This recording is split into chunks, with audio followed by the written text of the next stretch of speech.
Welcome back, fellow YouTubers. Today, right now, we are on Grand Theft Auto. We got a question here, a comment, or a discussion, whichever way you want to look at it. Either way, I was checking out this video. I believe it was Doug Parker's video. He's a YouTuber, makes some good videos, but there's one video he had that I was just confused by. It's the ProGen T20 versus the Pegasio Cyrus. So, in other words, the McLaren P4 versus the Pagani Huayra. Anyway, so they're racing each other on here in a non-contact race, and for some reason one pulls 10 feet ahead and the other one pulls 10 feet ahead, and they're going back and forth. Out of any race I've ever seen, I've never seen that happen. There's no back and forth unless catch-up is on, because you know whenever the other car gets forward, catch-up kicks in, it gives your car more power. There's no other reason that cars go back and forth passing each other. It just doesn't work like that. Unless you're doing it for, I don't know, some kind of attention appeal, like, you know, to be entertaining. Oh, look, oh, no, he passed me back. You know, I mean, commentary. Okay, I get it. Cool. Captivating. A lot of YouTubers out there nowadays like to make a lot of fake videos or lie in their videos. And I'm not saying you're doing it, Doug Parker, so don't take offense. I'm just saying there's something not right about the race if it's supposed to be a legitimate head-to-head actual race, which is what you advertised it to be. So again, don't take offense, don't get mad at me, don't lash out at me. I'm not trying to attack you. We're discussing this on here, and you asked me to do something, and I'm going to go ahead and do that right now. I don't get the point of it. Maybe you're not on the same console I am. This is currently on Xbox One I'm on right now. But anyways, he asked me to start a non-contact race and look for something here. So we're going to do a Rockstar created race, just so there's no weirdness here. The first land race we got here, oh, no, that's in Monster Trucks. Well, shouldn't matter, but we're going to do a car one anyway. Alright. So we'll go ahead and load a race here.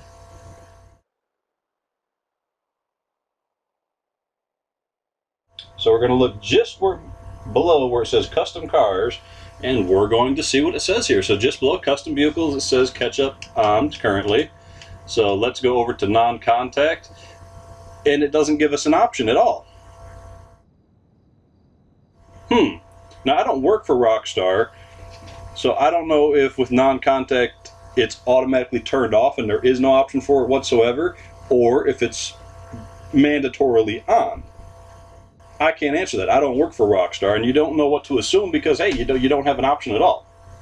What I can tell you is that every racing game there is, the only time that there's not a catch-up program is when there's an option for it to shut it off. So my guess would have to be that it just has to be on, Doug Parker. You don't believe me? Hey, let's get together, we'll do the race. Me and my buddy, we did the race in contact, and we turned catch-up off. Like, it was a manually done specific thing. One car was faster than the other. Now, the odd thing was with doing this race, we did it with the Zenturno versus the T20, the 220 versus the Pegasio Cyrus, and, you know, we tried to see which one was going to be faster. When we started redoing the races, we actually got different results, which is funny. Now, what we did to try to nerf the results, I shouldn't say nerf really, but to try to guarantee a solid result, which it still didn't work, was we didn't do your method, Parker, which I'm going to have to try that. We're get right next to each other, and the 1, 2, 3 go. We're going to have to do that again like we used to, but what we did is we just held the gas pedal down. The game does the 1, 2, 3 go, and then it releases you, supposed to be, at the same time. Nobody's getting a boost because we're holding down the accelerator as soon as the race is starting. So you're eliminating the possibility of getting the boost, but for some reason, some cars would start driving before others. So Rockstar, don't know what's going on with that. Maybe somebody had a bad internet connection. Don't know. But either way, the end result is it seems like all the cars except for the Bugatti Veyron, you know, where it has your top speed when you're looking at the stats, that's pretty much true in a way. The stats, they're legit. You know, there are actual top speeds in these cars. Now, the funny thing is, which if you guys haven't watched my other video before, is the top speeds aren't portrayed inside the car in first-person view. Now, we're going to go ahead and pick the adder. This is the crew adder.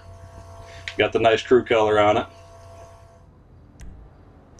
Which is another thing. I watched another video of somebody else's, and supposedly you put this crew color in your settings, and then you put polished aluminum on underneath it, and then put this color on top, and it changes the color. And I know it used to do that back at 360. But somewhere in an update, they must have changed that because, well, it doesn't work anymore like that. it doesn't change the color. Now you can use the matte paint still, and then do the glitch and stick pearlescence on top. Got a bunch of cool colors. I'm going to make a video of that actually and show you guys all those cool colors. But that will be in another video. But check it out. So maybe I should have got my Osiris. It's easier to see the odometer. Alright, I don't care where these fucking checkpoints are. I'm staring at the speedometer and it's not helping. Alright, watch that speedometer. It will not go faster than 120 on the speedometer. I think we're going to run out of runway before we get to 120.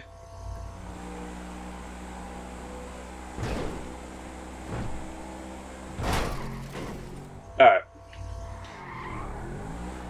Couldn't get it up that high, but I've shown it in other videos. I was in the Osiris, or Osiris, whatever the hell you want to call that thing. Speed on that, top speed, is supposed to be 230 miles per hour. And the speedometer on the dash, I got it up to 120, and that was the fastest it would go. Unless I was going down a hill or did something that helped the overall speed. This car seems to do about, I guess that was close to 130. Either way, nowhere near the 250 that's advertised in the social site, or in the internet. Which eventually opens when I click it. Oh, because I'm in a game. Duh. But yeah. So anyways, that's pretty much it for this video. I just wanted to respond to Parker here and show him that, you know, I'm not making crap up. When you start a race on here and you take it to no contact, it doesn't show catch-up as an option. So I'd have to assume that it's on, and that's why your race looked like that. You know, get mad at me if you want to, dude. Whatever, don't care. You know, I'm just stating obvious. If you're going back and forth passing each other, it's got to be on. The physics don't allow for that in the game. That's just not the way it works. Shouldn't be. Any other race I've ever had in this game with, you know, catch-up turned off, there was no back and forth racing. It was all about the drivers for the most part, because a lot of the cars have pretty much the same top speed physically when you're racing side by side. Of course, like I said, the adder does go a little bit faster, but, you know, it doesn't turn as well as some of the other cars. So, I mean, you get your back and forth. It just depends on which car is better for you guys, for all your YouTubers out there wondering which car is the best to have in a race. You know, just pick a good car. Me, I love the Zentorno. It doesn't cost as much as the Osiris or the T20, but it performs just as well. So, that's my car choice. I love that car. I'm going to make a car video actually next, right after this video.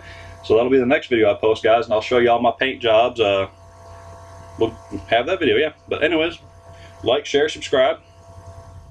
Thanks for watching.